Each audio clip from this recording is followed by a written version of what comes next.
必须有 RSV4这台车之后，你才可以买这个。这样你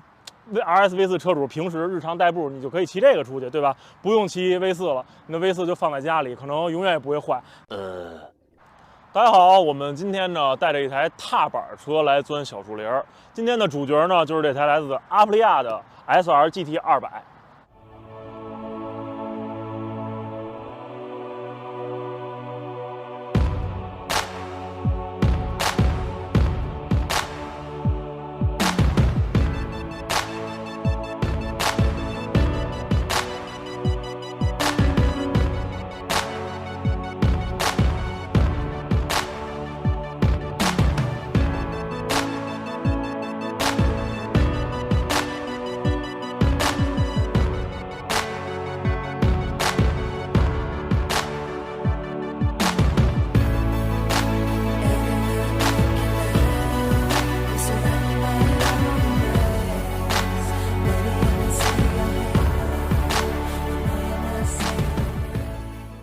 我们先从外观开始说吧，就是即便你是一个刚入摩托车坑的小白，你也能一眼就看出它是一台阿普利亚。它用了标志性的家族的3灯结构，由这个 V 字形的前脸把这个灯切割为3份，然后在这块还有一个大大的 A， 而且呢，它还有一个 MotoGP 下放的技术，就是它这个风道。虽然我不理解一个200级别的踏板要这个风道有什么用啊，但是它就是给你了，而且看着还挺帅的，实打实的镂空。它用了一个非常短小精干的这么一个风挡啊，挡风效果确实是不怎么样，但是配合它整车的造型来看就非常的和谐了，尤其是在搭配它的下边的这个菠萝胎，然后短泥瓦，然后加这个向来的车头，整体一看确实有点这个 ADV 踏板的风格。车把呢采用了一个螺把的设计，也算比较符合它的这个运动属性。它配备了一个复显的液晶仪表，尺寸还是比较大的，而且显示效果还是不错的，里边的信息相对来说也比较丰富。但是我想吐槽一点，就是它这个仪表的设置和切换模式确实是有点反人类。我研究了好长时间也没研究明白，后来是问的店里的工作人员，人家才给我调明白。然后它踏板的这个位置呢是一个高龙骨的造型，这个龙骨里边应该不是假的，实打实的是有加强梁的。这个是通过车的操控啊和它在这种非铺装路面的表现是可以看出来的。再往后看是一个双色拼色的坐垫，前面的这个软硬度还是不错的，后边稍微有一点偏硬。然后它的尺寸大小呢也符合一个200级别应该有的水平。然后是一个亮黄色的扶手，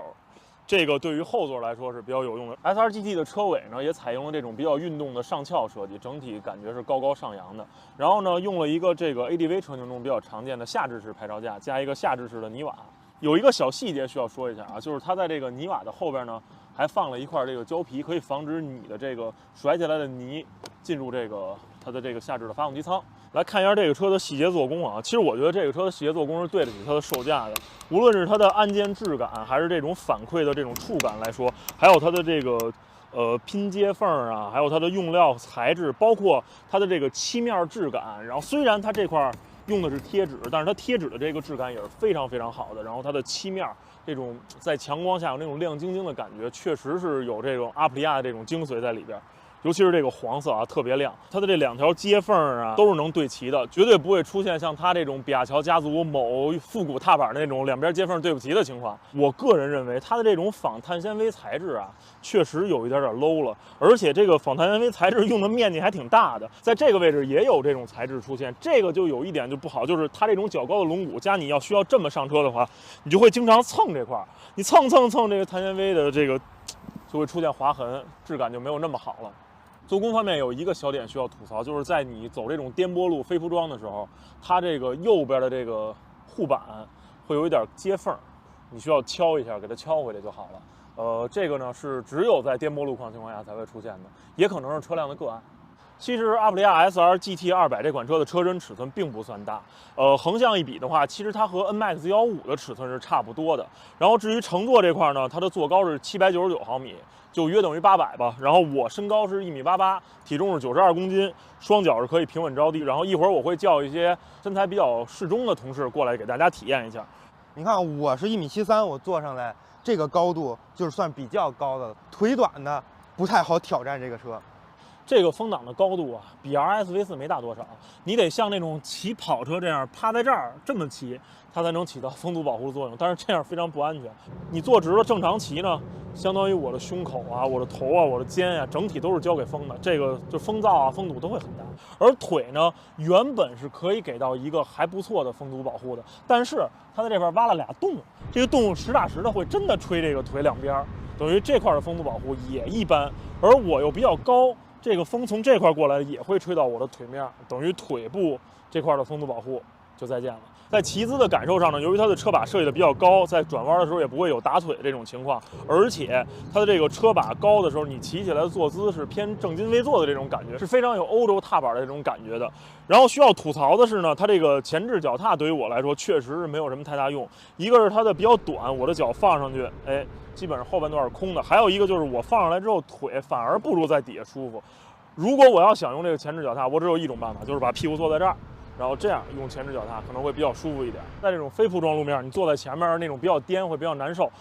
你站在前面踏板呢，就在加速时候呢，又会站不稳，所以走非铺装的时候会站后边这个踏板上是比较舒服的。而且你站起来的时候呢，整体的能感觉到这个车可能特意设计过，就是后脚踏这个位置，在你站姿骑行的时候还是很舒服的，就是姿势不太好看，有点像蹲马桶。还有呢，就是它的这块有一个棱，在你试图做这个加油箱加车身的这个动作的时候，会有点卡腿。当然穿靴子可能就没问题了。这个就是乘坐方面的全部了。我们来看一下这个车的储物空间啊，先看马桶，它的马桶空间乍一看还挺大的，但是呢，你放这种拉力盔，哎，放不下，冒烟卡着。那你放全盔呢，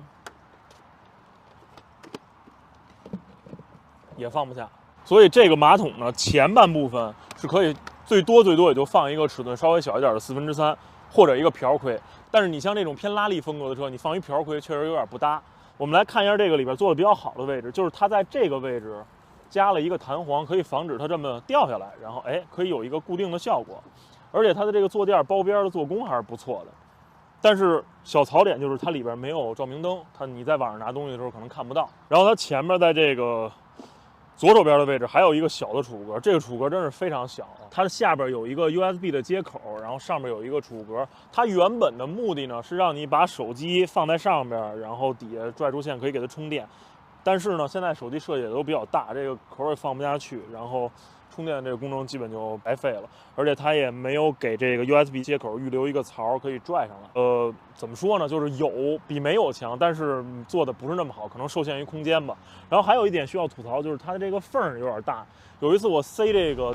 过桥费的这个卡的时候，差点顺着这缝塞车里边去。灯光方面呢，它还是比较有优势的，尤其是在面对踏板车型的时候。无论是它的近光铺路效果，还是远光的高度，包括整体的亮度表现都是不错的。如果您是城市代步，偶尔有夜间通勤需求呢，也是不用加装射灯的。